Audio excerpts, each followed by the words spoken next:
You ask Tiger to solve. This deals with linear equations with one unknown. The final result is u equals 21. Let's solve it step by step. Isolate the u. Multiply both sides by inverse fraction 3 over negative 2. Move the negative sign from the denominator to the numerator. Group like terms.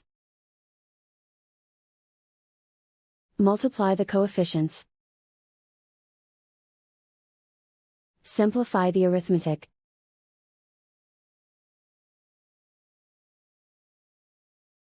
Move the negative sign from the denominator to the numerator.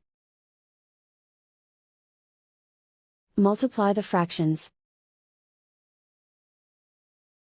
Simplify the arithmetic. And so the final result is u equals 21.